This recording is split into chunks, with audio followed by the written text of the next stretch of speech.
এই চল। আর শোন, কেউ জানি কিচ্ছু না বুঝতে পারে, যদি বুঝতে পারে না তাহলে কিন্তু তোকে চিরতরে শেষ করে দিব, বুঝছিস? চল। তুমি এমন কেন করতেছো? তুমি তো আমাকে ভালোবাসো, তাই না?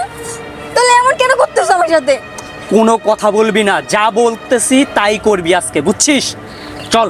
প্লিজ তুমি এমন করো না আমার সাথে, প্লিজ এরকম করো না। আমি তো পাই করে এরকম করো না। রুবেল, কারণ আমি পানি খেয়ে গলা শুকিয়ে গেছে। আচ্ছা তাড়াতাড়ি খেয়ে নে। ঠিক আছে তুই এখানে আয়, আমি এই যে দাঁড়ায় আছি, এই জায়গায় যে নার্সারির পাশে দাঁড়ায় আছি।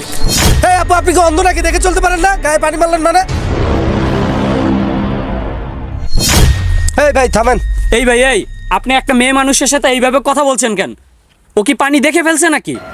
আশ্চর্য। এই তোকে না বলছি কেউ কিছু বুঝতে না পারে। এই আপনি ওর কানে কানে কি বলতেছেন? আরে মেয়েটা কে হয় আপনার? না কি হবে আর, ও তো আমার গার্লফ্রেন্ড, তাই না বলো? আপনার গার্লফ্রেন্ড কিভাবে পানি ফেলবেন আপনি সেটা কি দেখতে পারেন না? আপনি দেখা কি নাই? আরে ভাই বললামই তো, ও কি পানিটা দেখে ফেলেছে নাকি? আরে ভাই একই তো অপরাধ করেছেন, আবার বলতেছেন দেখে ফেলিনি। এটা কেমন ধরনের কথা? আর আপনার গার্লফ্রেন্ডের কি আল্লাহ চোখ দেয় নাই? সে দেখে চলবে না? দেখেন ভাই, ভালো মানতে কথা বলেন। আপনারা তো দেখে মনে হচ্ছে ভদ্র ফ্যামিলির ছেলে পান, এভাবে কথা বলছেন কেন? একটু পানি না হয় লেগেই সে, তাতে কি হয়েছে ভাই? আরে ভাই আমি ভদ্র ফ্যামিলির ছেলে না কোন ফ্যামিলির ছেলে? আপনি আগে আপনার বিষয়টা, আর আপনি আপনার গার্লফ্রেন্ডের হাতে এভাবে টানতেছেন কেন? আমার গার্লফ্রেন্ডকে আমি হাত ধরে টানবো নাকি পাও ধরে টানবো, এটা কি আপনাকে জিজ্ঞেস করতে হবে?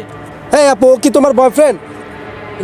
আরে ভাই আমি তো বললাম ও আমার গার্লফ্রেন্ড, আবার ওকে কি জিজ্ঞাসা করছেন? আশ্চর্য ভাই, এদিকে কথা বলেন। আপনি কি, আমি বুঝলাম না। আরে ভাই কি বুঝবেন আপনি? এখানে বোঝার কি আছে? একই তো আপনি অপরাধ করেছেন, আবার আপনি আমাকে বলতেছেন। আরে ভাই এটা কোনো অপরাধ হইলো? আমাকে বলেন, আমাদের পথ আটকায় রাখছেন কেন? আমাদের যাইতে বলেন। না না, এটা তো অপরাধ। আপনি দাঁড়ান, আপনি কোথায় যাচ্ছেন? এটা অপরাধ তো। আপনি আমার গায়ে পানি ফেলবেন আবার বলতেছেন যে অপরাধ না, এটা কেমন ধরনের কথা? Sir any problem? স্যার এই ছেলের কথাই বলতেছিলাম যে ওই মেয়েদেরকে প্রেমের ফাঁদে ফেলায়া যে অন্য রাষ্ট্রে পাচার করে দেয়। দাঁড়া, তোকে তো অনেকদিন হলো খুঁজতেছি। এই ওকে নিয়ে যাও। না স্যার, আমি তো আসলে আপনারা যাকে ভাবছেন আমি তো না। শ্বশুর বাড়িতে যে কিছু খেয়ে তারপর বলি যা। হ্যাঁ ওকে নিয়ে যাও, রুবেল ওকে নিয়ে যাও। থ্যাংক ইউ স্যার, আপনাকে অনেক অনেক ধন্যবাদ আমাকে এর হাত থেকে বাঁচানোর জন্য। এই আপু, ও কে হয় আপনার? আমি ওর সাথে রিলেশন করতাম, ওকে আমি ভালোবাসতাম, কিন্তু আমি বুঝতে পারিনি যে ও এরকম একটা জঘন্য কাজ করে। যখন আমি জানতে পারলাম স্যার যে ও এইসবের সাথে জড়িত, তখন ও আমার সাথেও ঠিক এই একই কাজ করতে যাচ্ছিল বাকি যে মেয়েদের সাথে করেছে। আমি একটা কথা বলি আপু তোমাদেরকে, এই যে তোমরা প্রেম করার আগে দেখে শুনে প্রেম করে নেবা। আর আমাদের সমাজে কিন্তু প্রতিনিয়ত এই ঘটনাগুলো ঘটে যাচ্ছে।